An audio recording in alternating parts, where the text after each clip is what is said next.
Hello friends, welcome to our channel Jharkhand Pariksha students. आज 17 जून है और आज से झारखंड से रिलेटेड जितने भी इंपॉर्टेंट करंट अफेयर्स बन सकते एग्जाम पॉइंट ऑफ व्यू से, उन सभी पर हम लोग डिस्कशंस करने वाले हैं। और अंत में मैं आपसे 2 क्विज क्वेश्चंस भी पूछने जा रहा हूं, जिसका आंसर आपको कमेंट बॉक्स में करना है। और पहला क्विज क्वेश्चन तो आपका झारखंड करंट अफेयर्स से ही रिलेटेड होगा और दूसरा क्विज क्वेश्चन आपका झारखंड जीएस से रिलेटेड होगा। स्टूडेंट्स, मैं कल देख रहा था कि मैं थोड़ा सा क्वेश्चन का लेवल हाई किया आपका, जो मैं पूछता हूं डेली, तो उसमें से मैक्सिमम लोगों ने कमेंट किया ही नहीं। देखिए, आंसर ज़रूर करें। इससे क्या होता है, अगर आप गलत आंसर करते हैं तो आप सीखिएगा, और अगर आप सही आंसर करते हैं तो कॉन्फिडेंस बूस्ट अप होगा। एग्ज़ाम में आप हर बार आसान क्वेश्चन एक्सपेक्ट नहीं कर सकते हैं, इसलिए आंसर ज़रूर करें। ठीक है, चलिए स्टार्ट करते हैं आज का वीडियो लेक्चर। पहला क्वेश्चन है, स्वतंत्र मूल्यांकन रिपोर्ट, जिसे हम लोग इंग्लिश में कहते हैं इंडिपेंडेंट इवोल्यूशन रिपोर्ट, के इसके अनुसार देश के 112 जिलों में से झारखंड के किस जिले को तीसरा स्थान प्राप्त हुआ है। तो ये काफ़ी अच्छी बात है अगर झारखंड की बात की जाए। और इसमें एक चीज़ और आप नोटिस करेंगे, यहाँ पर 112 जिला, ये कुछ देखकर याद आ रहा होगा ना, ये है आपका आकांक्षी जिला जो पूरे भारत देश में है। ठीक है, और अगर अगर सिर्फ हम लोग बात करें झारखंड की, तो झारखंड में टोटल आकांक्षी जिले या एस्पिरेशनल डिस्ट्रिक्ट के काउंट कितने हैं? टोटल है 19। और याद करने का तरीका भी मैंने आपको बहुत बार बताया हुआ है। तो इन 19 जिलों में, या आप टोटल कह लीजिए 112 जिले में, जो आपका सबसे तीसरा पोजीशन पे है वो है आपका सिमडेगा जिला।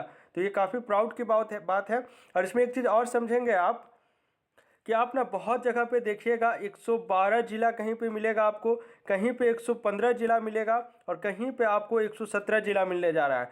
अब ऐसा समय पर ना जो रिपोर्ट पब्लिश कर रहा है उस ऑर्गेनाइजेशन का नाम याद रखेंगे, क्योंकि समय समय पर एस्पिरेशनल डिस्ट्रिक्ट्स के काउंट पे भी चेंजेस किया जा रहा है।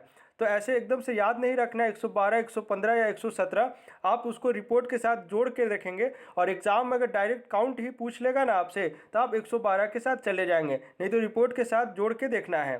ठीक है, चलिए अब थोड़ा सा हम लोग पॉइंट वाइज समझ लेते हैं। फर्स्ट पॉइंट है, संयुक्त राष्ट्र विकास कार्यक्रम यानी कि यूएनडीपी, भारत ने सिमडेगा जिले के एस्पिरेशनल डिस्ट्रिक्ट प्रोग्राम, जो मैंने अभी आपको समझाया, कुछ स्थानीय क्षेत्र के विकास के लिए काफ़ी सराहा है। स्वतंत्र मूल्यांकन रिपोर्ट में 112 जिलों में से सिमडेगा को तीसरा स्थान प्राप्त हुआ है। रिपोर्ट के अनुसार स्वास्थ्य और पोषण, शिक्षा, कृषि व जल संसाधन, बुनियादी संरचना का निर्माण एवं सुविधा, कौशल विकास व वित्तीय समावेशन की ओर जिले में अच्छा काम किया गया है। रिपोर्ट में कार्यक्रम के चैंपियंस ऑफ चेंज डैशबोर्ड, अगर आप नीति आयोग के जो वेबसाइट है उसमें आप लॉगिन करेंगे, लॉगिन नहीं सिर्फ आप सर्व करें उसके साइट पे जाके, तो आपको पता लग जाएगा कि ये डैशबोर्ड आखिर क्या है।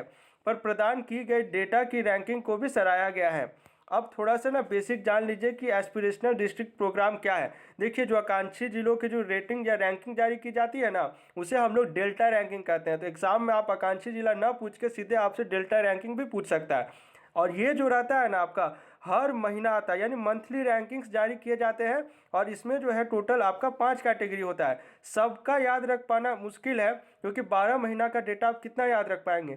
फिर भी अगर कोशिश करें तो हर महीना में अगर झारखंड का कोई जिला किसी भी कैटेगरी या ओवरऑल में आपका टॉप 5 में आता है तो उसे याद रखने की कोशिश करेंगे।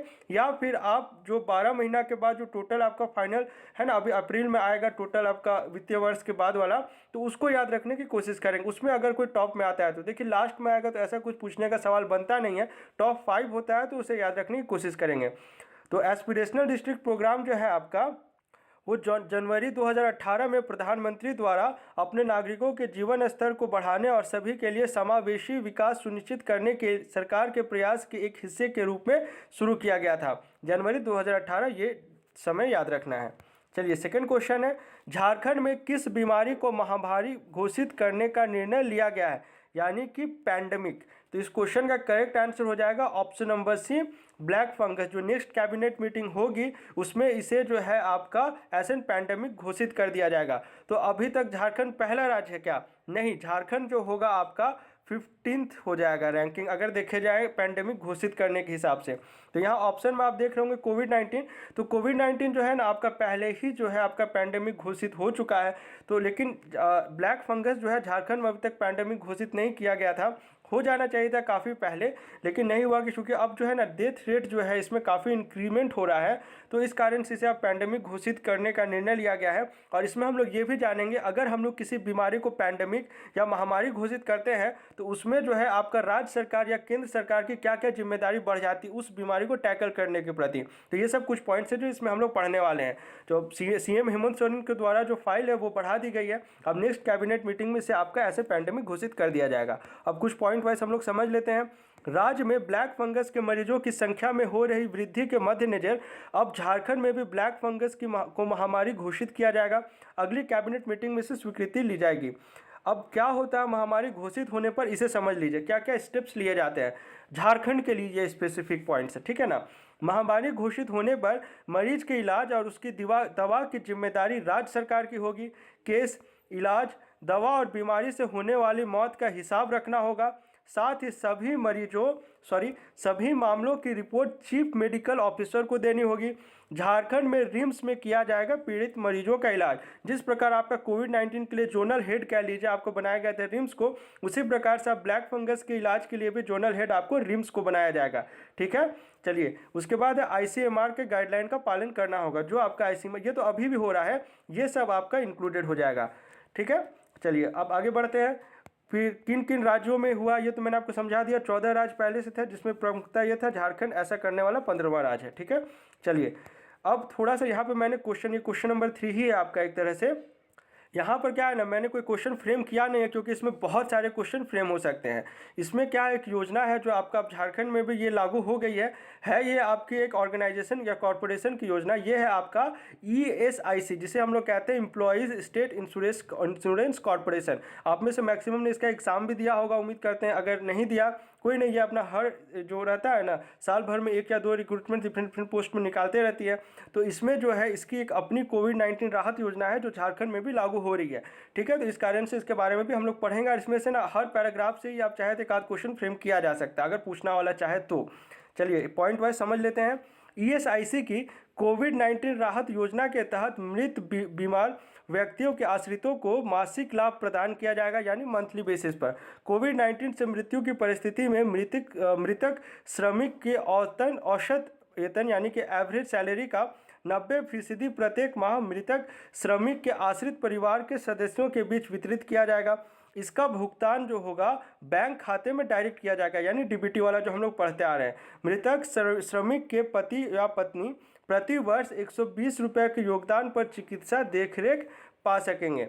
उसके बाद है यह योजना कोविड-19 से ठीक होने के बाद 30 दिनों के भीतर होने वाले मृत्यु को भी कवर करेगी। अब थोड़ा एलिजिबिलिटी जान लीजिए।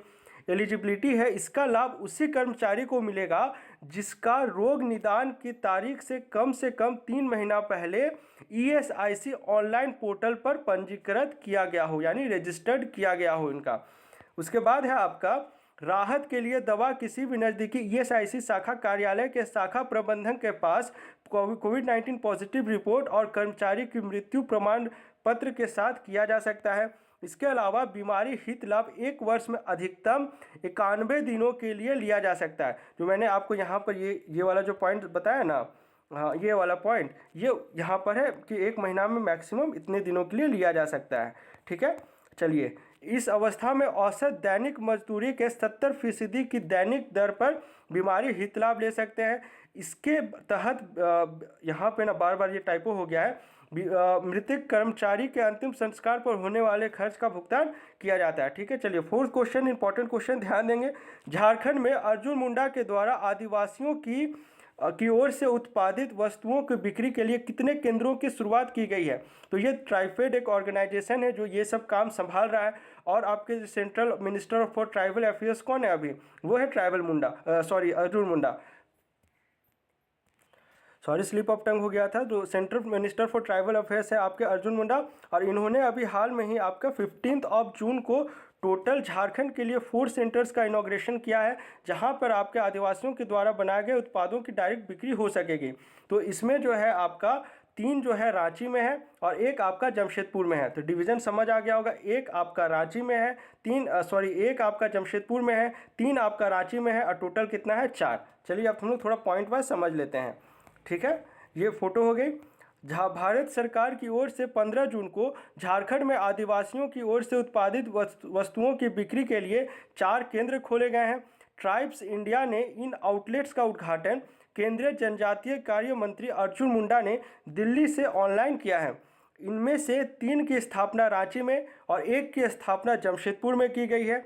इस मौके पर अर्जुन मुंडा के द्वारा छत्तीसगढ़ के जगदलपुर में एक और उत्तर प्रदेश के सारनाथ में भी एक बिक्री केंद्र उद्घाटन किया गया है।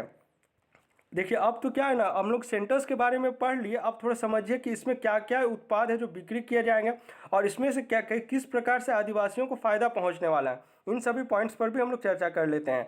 इन केंद्रों में भौगोलिक दृष्टि से सूचीबद्ध यानी जीआई टैग मैंने बार बार पढ़ाया है। अभी 2 पेंटिंग्स को जीआई टैग मिला था, आप आंसर कमेंट करें, मैंने 3 दिन पहले भी इसके बारे में आपको पढ़ाया हुआ है। और वन धन उत्पादों के अलग अलग कॉर्नर होंगे। हर जगह अलग अलग प्रांतों के आदिवासियों द्वारा तैयार उत्पादों की विविधता प्रदर्शित की जाएगी। इसका मकसद आदिवासी कौशल और मेधा को उचित आर्थिक सम्मान दिलाना है। इन केंद्रों में आदिवासी हस्तशिल्प यानी कि हम लोग हैंडलूम्स जो कहते हैं ना, वो वाला कॉन्सेप्ट है, और दूसरे उत्पादों की श्रृंखला को भी विस्तार दिया जाएगा। ये समृद्ध जनजातीय सांस्कृतिक विरासत को भी प्रदर्शित करेंगे। चलिए 5th क्वेश्चन है, झारखंड के किस जिले में मनरेगा पार्क का निर्माण किया जाएगा। तो इसकी घोषणा जो है खूंटी के डीसी के द्वारा की गई है और इसकी स्थापना की जाएगी खूंटी जिला में। ऑब्वियसली वहाँ के डीसी है तो वहीं पे होगा ना।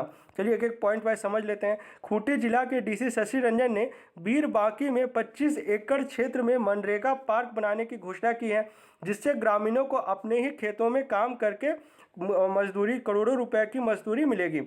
इसके अलावा 25 एकड़ में खेती कर ग्रामीण अपने आय को दुगना कर सकते हैं।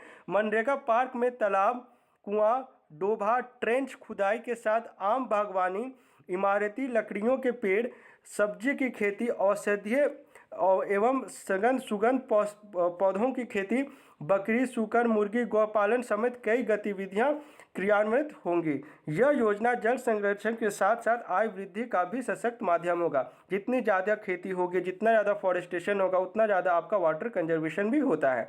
चलिए आप थोड़ा प्रीवियस क्विज क्वेश्चन को डिस्कस कर लें। आप में से मैक्सिमम ने आंसर नहीं किया था, इसलिए मैंने थोड़ा डिटेल में यहाँ लिखा है दोनों क्वेश्चंस में। क्वेश्चन था, कौशल विकास की योजना के तहत झारखंड के कितने जिलों में एक एक ITI का निर्माण किया जाएगा। तो इस क्वेश्चन का करेक्ट आंसर हो जाएगा टोटल 6 जिलों में, और इसमें आपका मुख्यतः रांची, खूंटी, रामगढ़, सिमडेगा, दुमका और गिरिडीह, ये नाम याद रखेंगे। और इसके लिए 34 करोड़ का बजट रखा गया है और वित्तीय वर्ष 19-20 का है ये क्वेश्चन।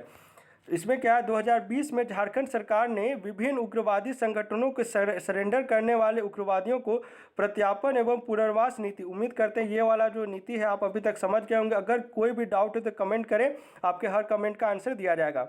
पुनर्वास अनुदान की राशि देने का प्रस्ताव को भी स्वीकृति दिया गया था और इसमें जो है आपका 4 लाख, 2 लाख, 1 लाख रुपये रिस्पेक्टिवली अनुदान दिया जाएगा। डिफरेंट कैटेगरीज है। चलिए उसके बाद क्वेश्चन था, मिर्गी चिंगड़ा मेला का आयोजन किस जिला में किया जाता है। तो इसका मैंने आपको बताया था ना, मकर संक्रांति के अवसर में किया जाता है और ये किया जाता है आपका सरायकेला जिला मुख्यालय से 6 किलोमीटर दूर खड़कई नदी के तट पर स्थित रमणीक स्थल मिर्गी चिंगड़ा में 16 जनवरी को विशेष मेला का आयोजन किया गया। एक्चुअली में मकर संक्रांति पर 16 जनवरी को पड़ा था, इसलिए ये डेट वाइज से नहीं जाएंगे, आप जो है ना इवेंट वाइज से इसे याद रखेंगे, ठीक है। और ये मिर्गी चिंगड़ा जो है ना एक्चुअली जगह का नाम है, वहाँ पर ऑर्गेनाइज किया जाता है, इस कारण से इसका नाम ही ये मेला पड़ गया है। अब इसमें एक चीज़ और जान लीजिए, यह गर्भेश्वर नाथ महादेव की पूजा के बाद यहाँ पर मेला का आयोजन किया जाता है। मिर्गी चिंगड़ा मेला का पूरे राज्य में एकमात्र ऐसा मेला है जिसमें सिर्फ महिलाएं होती हैं, ठीक है। चलिए आज के लिए आपका क्विज क्वेश्चन है, बिरसा मुंडा स्मृति संग्रहालय का निर्माण किस जिले में किया गया है। इसमें 2 चीज़ आंसर करें आप, जेल जहाँ पर इसका निर्माण किया गया उसका भी नाम करें और कहाँ पर किया गया है, किस जिला में, वो भी आंसर करें। ऑप्शन से रांची, खूंटी, सिमडेगा और पूर्वी सिंहभूम। इसका उद्घाटन जो है आपका PM मोदी के द्वारा किया जाना था मार्च में ही, लेकिन किसी कारणवश इसे टाल दिया गया है। चलिए GS वाला क्वेश्चन है, हटिया पत्थर मेला का आयोजन किस जिले में किया जाता है। यहाँ पर आप देख रहे होंगे दामोदर रिवर है, तो आप कुछ आइडिया लगा होगा। ऑप्शन से रांची, बोकारो, धनबाद या चतरा। चलिए आंसर कमेंट करें। मिलते हैं झारखंड के अगले वीडियो लेक्चर में। Thanks for watching this video.